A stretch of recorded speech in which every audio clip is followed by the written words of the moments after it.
Hello, my very dear class.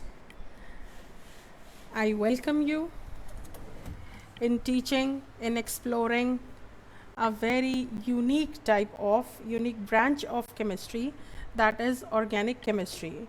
And I wish and pray that I will be making it easier for you, understandable. How are you all? Before I start the lesson, I want to say something to you that you are the young generation facing this traumatic situation of COVID spread, and it has affected the world enough, and we never know how long it would prevail. So, the only thing we could do is we can pray God to give us strength and stability to be safe from this deadly pandemic, and what the decisions are made due to this COVID will not affect for longer. And whatever we are doing, just God be with us. Amen. So we begin a new chapter, chapter number 21 from your syllabus, that is an introduction to organic chemistry, and today's class will be just making the foundation for organic chemistry as a separate branch of chemistry. So what we are going to learn today, clearly we will be just making a foundation of this branch today. Okay, so this is just an introductory class. So here we proceed.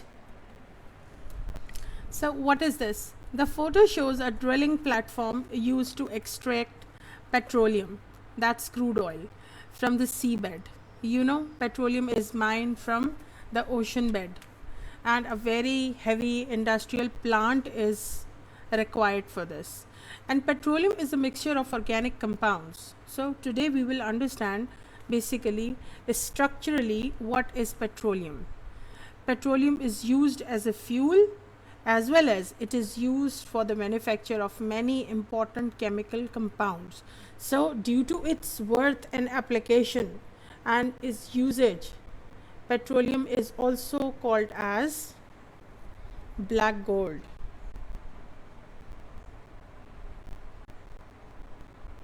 Because of its worth, it's almost money making. It's a treasure for any country.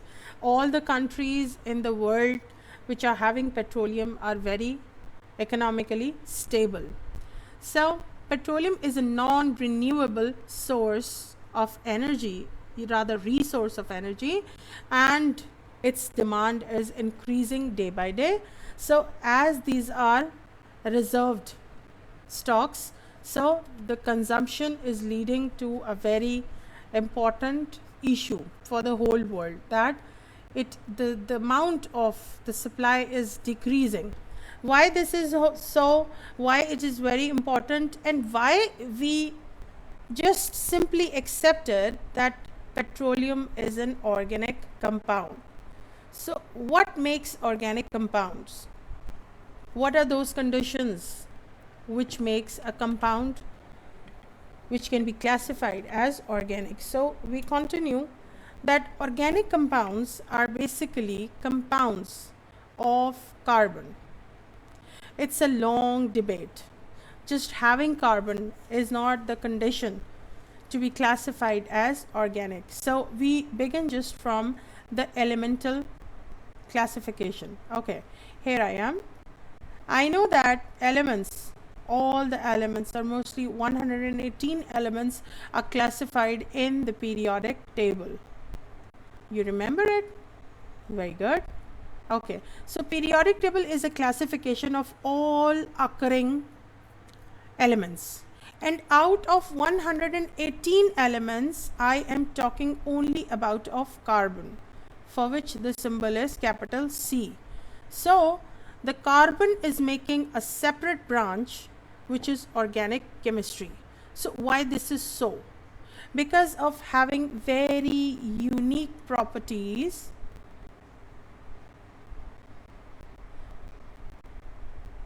structures, and uses all carbon containing compounds are classified as organic compounds. And when we see in common that it's not only carbon, hydrogen is also present. So the simple most organic compounds consist of carbon and hydrogen, and that's why they are also called as hydrocarbons. So organic compounds are structurally compounds consist of carbon and hydrogen. So later on we came to know that organic compounds do not consist of carbon and hydrogen. There are many more other elements such as oxygen, chlorine, sulfur, nitrogen. So there are many more elements which are found in the structure of composition of organic compounds, but the most simple organic compounds were invented, were classified, were studied as hydrocarbons. So now we reach to a very simple definition of organic compounds, that compounds contain of carbon and hydrogen. Now we see the very simple condition that they can be having only one carbon or more carbon atoms with many hydrogen atoms. You know which is the most simple organic compounds? Yes, be very fast in replying me. That's methane. And methane is a gas, and we are using this gas as a fuel. And you see it is having only one carbon. So that's why this definition is covering almost all organic compounds, that they are consist of carbon and hydrogens. And the next condition, that's they may also contain oxygen, sulfur, nitrogen and halogens. You know, organic compounds can be naturally occurring or synthetic, means they are industrially made, or they are also called as man-made. And the food we eat, the clothing we are wearing, the plastics we are using, the fuels we are using, the medicines, the detergents and everything almost we are driving or obtaining from plants and animals, and now industrially organic compounds are also prepared. So it's a vast variety of very unique compounds. So we see, just talk a little about its history. It was not developed before 19th century.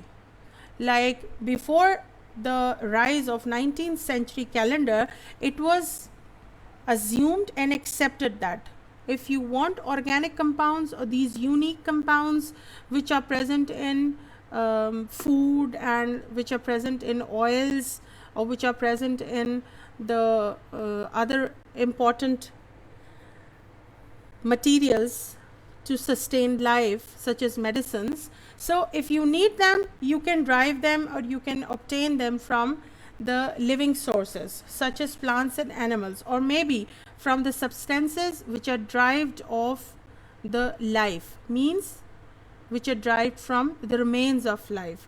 So it was not practiced at all to prepare those compounds, and this school of thought was called as vital force theory. So let me just talk about this word vital. You know, this word vital means natural. So as it is natural, means it's only obtained from life, the living sources, plants and animals.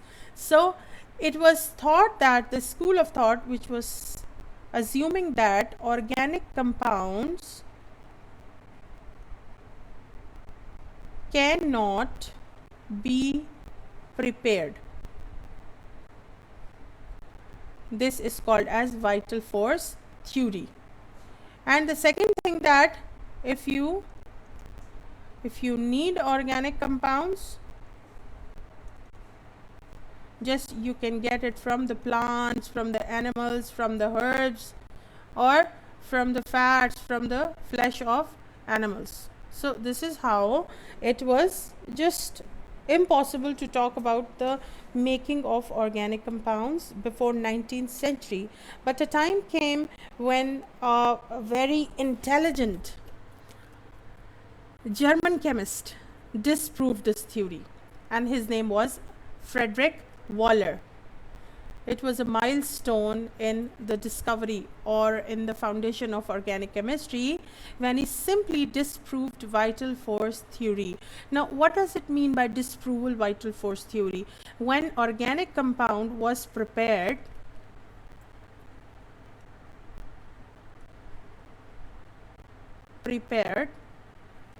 the vital force theory was cancelled or disproved, which was thinking that organic compounds cannot be prepared.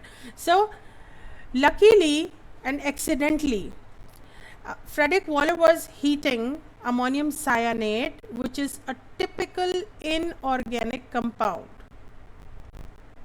He simply boiled it with water and he got a compound which was present in the urine of animals, which was named as urea. So it was the first organic compounds that was prepared artificially from inorganic materials. So vital force theory died this year.